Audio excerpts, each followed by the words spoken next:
Offseason.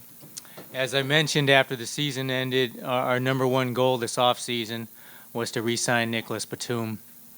We did that this morning, and we're thrilled to have him back as a Hornet for many years to come. Earlier this morning, we also completed a trade to acquire Marco Bellinelli from the Sacramento Kings. Both Marco and Nick are overseas playing with their national teams, so they're not here today. I spoke to both Nick and Marco earlier today, and I know they're both really excited about the upcoming season. We also have an agreement in place to bring back Marvin Williams. Marvin is out of town, so that contract will be consummated this weekend. Earlier today, we also signed Roy Hibbert and Ramon Sessions. Roy is a two-time All-Star who gives us a low-post presence and as well as some needed rim protection on the defensive end. We're thrilled to have him join the Hornets family. I'd like to also welcome back Ramon Sessions. He's a true pro who we know will fit well with our team both on and off the court. Last but not least, I'd like to thank Al Jefferson, Jeremy Lin, and Courtney Lee for all their hard work on and off the court. And with that, I'd like to open it up with Ramon. How everybody doing?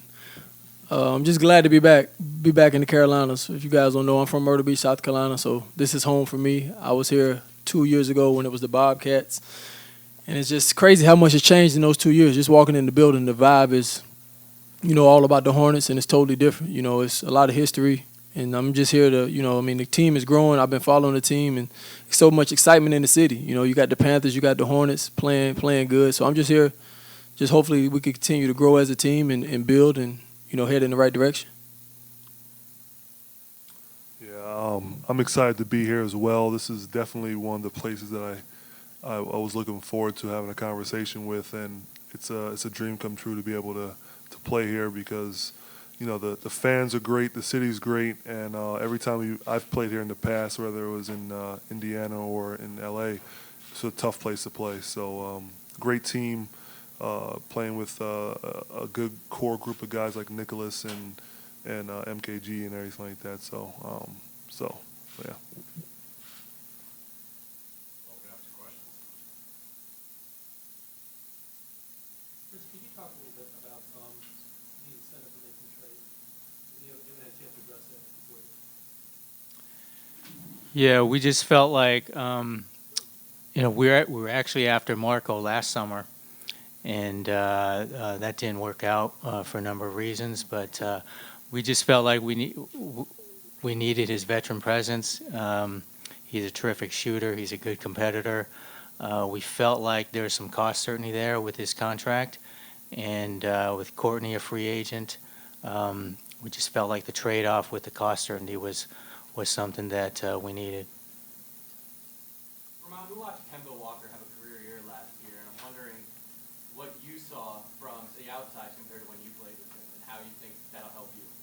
I just seen growth. I was with Kemba 2 years ago, and just the way he works. He works hard. You could tell with his game growing each year, and I'm just excited to be, playing behind a guy that I saw, 2 years ago that game is tremendously growing. A guy that, can arguably say he should have been in the All-Star game easily. So it's just exciting, and to see the team, that how the whole team has grown since I've been gone. It's exciting to come back to.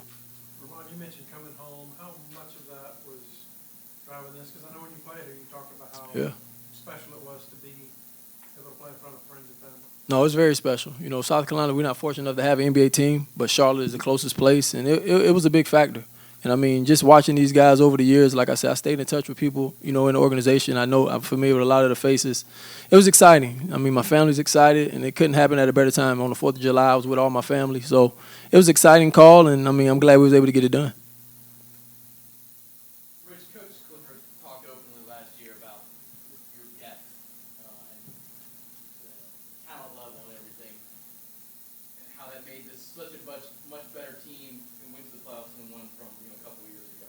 Where do you feel that your depth and your talent level is compared to last year's squad? Yeah, I think we've got a lot of great depth. We're also going to sign Brian Roberts to shore up our point guard position.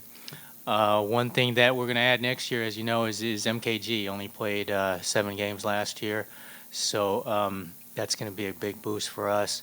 trading for Marco shores up our backcourt and, as well as our shooting. And adding the big fella here, he's going to give us a great post presence on the offensive end and shot blocking and rim protection on the defensive end. Roy, you had mentioned this is one of the places you really wanted to talk to once free agency began. What is the biggest draw when you look at this roster? Why do you want to be here? Or you also know you have some connections to it as well with Patrick. Obviously, being here to learn from Patrick would be great. One of the biggest things I wanted to do was play with a group that's really ready to take it to the next level, and this team is definitely on the rise. So I want to be able to fit in and fall in line as quickly as possible because this is a great opportunity for the team and hopefully for myself.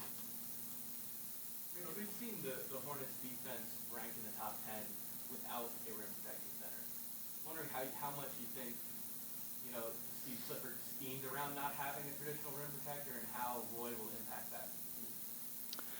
Well, Coach has shown that he's one of the best coaches in the league, and you know, he's a defensive-minded coach.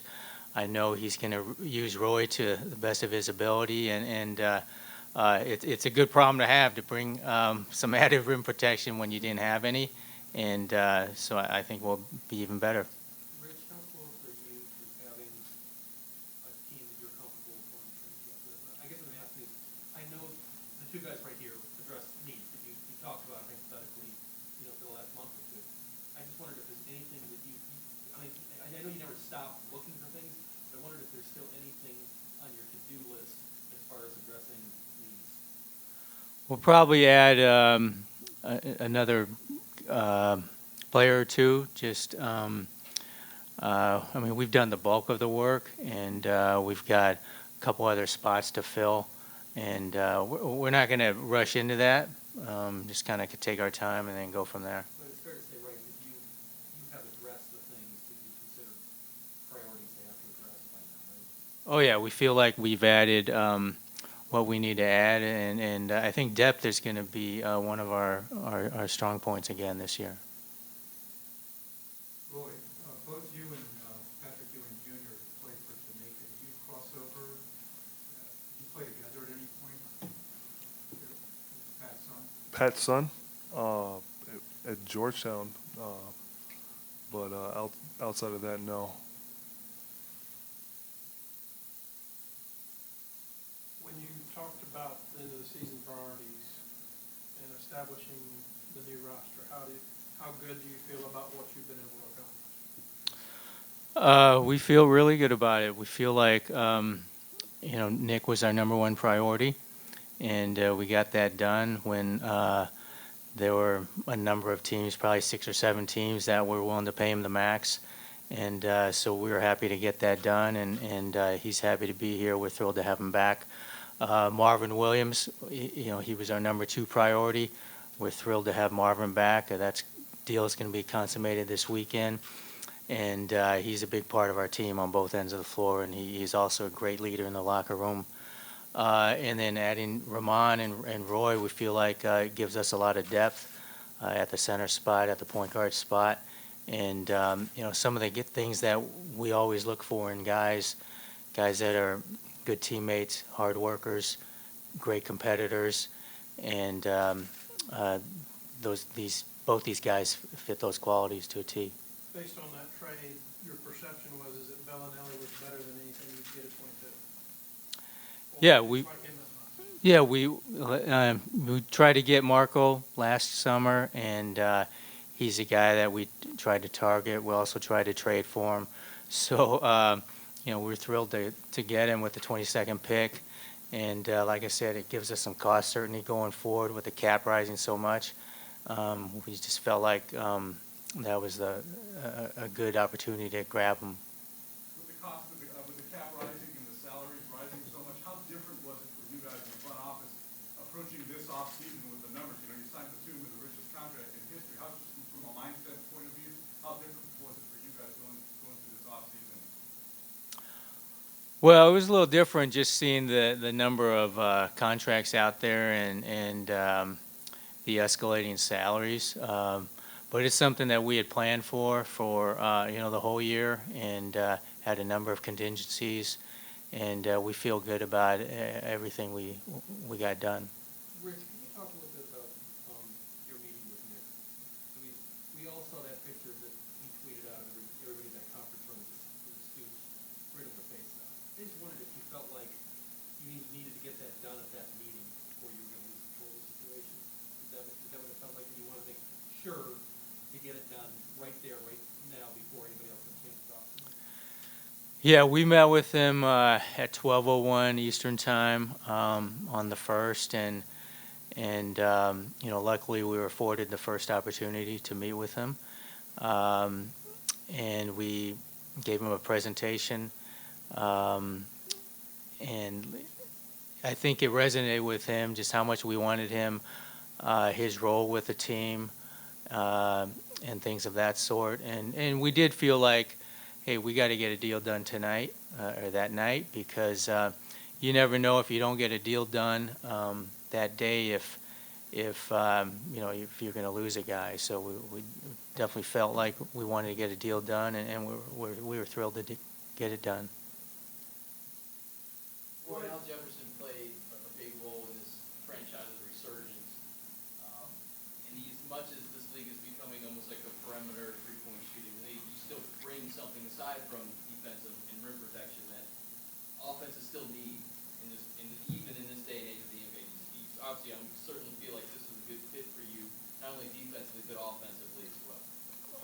Obviously, defensively is where I made my mark in the past. So, but offensively, I feel like I can change things up if there's a need for a low post bucket, or a guy that's hurting us on the other end, who's a big guy, is in foul trouble. Take advantage of that. So, and I worked on a little bit of my perimeter game space on the floor, because I see the trend where the NBA is going. So, whatever need the coach has for me, I'll fill it. But like I said, I'm excited to be here and ready for the opportunity. Ramon, part of the success of Kemba last year was Jeremy could play both positions, either with him, backing him up, or alongside him. You've done that certainly before. Did you notice that from afar? I mean, obviously you're playing with another team. I mean, did you feel like that was, when you were here, that would work for him if he ever had a guy that plays a little bit like you do with him? Yeah, I noticed it all 4 games for sure that we played them, because both of those guys out there was tough. I mean, like you said, the league is becoming a league where point guards can play with point guards now, and I think it's just that much more dangerous. I did it in my career, with John, so I'm familiar with it. I did it early on in my career, but it's definitely something that can help Kemba a lot. I mean, like I said, he had an all-star type season, so hopefully I can just come in and just fill that void. Roy, the last 2 seasons have been, I guess, a little bit of a reality check for you, or your reputation at least. And I'm wondering how you expect to rebound from that and show your value again. Obviously, I talked to Coach about what he expects from me, and we've gone through a little bit of that. So I'm sure that with this group and feeding off the energy here, that I'll be able to do that. Rich, you said Cody Zeller was your expected starting center. Do you see that changing now, or is that going to be open competition, or how do you see that dynamic? That's up to Coach Clifford. So, yeah, I mean, Coach Clifford will figure that part out. Rich, is Bellinelli's broken jaw affecting him, or he's still playing? No, he's still playing. He has a mask. He looks like Batman right now. But he played against Croatia the other day. He had 19 points. And then he had 11 against Tunisia. So they play again against Mexico. And then if they win that, then they play again against the winner of Croatia and Greece. And the winner of that makes the Olympics.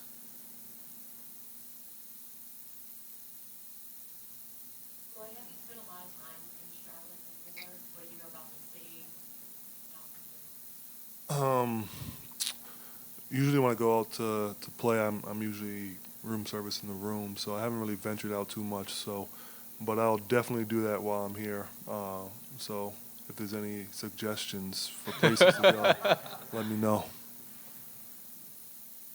Roy, you mentioned in general that you wanted to be involved with a team that was on the rise, team that wasn't years away. What specifically about the Hornets did you notice that made this situation appealing? One of the things that I noticed and I talked to Coach about was playing against them, just seeing how many times they, on offense at least, how many times they passed the ball before somebody got an open shot, and obviously that just energizes people on both ends of the court. So it seemed like a real good group of guys that plays hard on both ends. Playing against this team in the past, it's been very tough. So, like I said, I'm happy to be a part of this. Rich, any updates on Kemba or Frank? Yeah, they're both doing well. Kemba will be back to full strength next month, and the same with Frank. He's just recovering from his surgery.